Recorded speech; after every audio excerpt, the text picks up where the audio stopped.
Let's look at another use of drop shadow, this time on polygons. So I've got a map showing in blue areas that are within a 10-minute drive of at least one grocery store. And if I simply pop drop shadow onto this layer, you can really see how it jumps off the map, and areas with lots of access in terms of drivable access to grocery stores, they kind of coalesce into this strong blue color. I personally think that black drop shadow is a little bit strong, so I'm going to soften it up just a hair by making the color of the drop shadow kind of a gray color.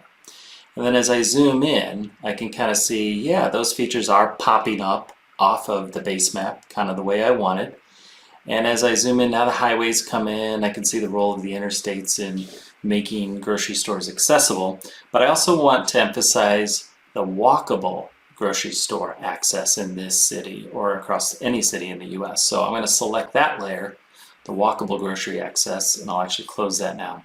And then go over and choose drop shadow. Let's apply that. And the default looks pretty decent here actually. It's a black color.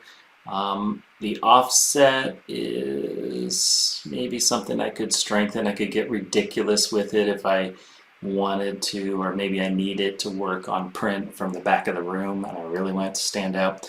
But what I really enjoy about Map Viewer is I could very easily play with these things to see where do I want to put the shadow and with what degree of strength. I can also do some opacity, so it kind of picks up the color of whatever is underneath it. That's kind of a nice option that I enjoy.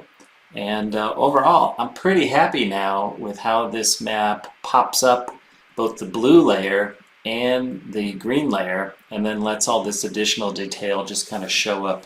I kind of feel like all the people living within this green area of accessibility, it's like they're on this island of accessibility, and that's kind of the spirit with which I wanted to apply drop shadow here. Actually, I think it's a little bit heavy-handed, so I'm going to drop it back just a little.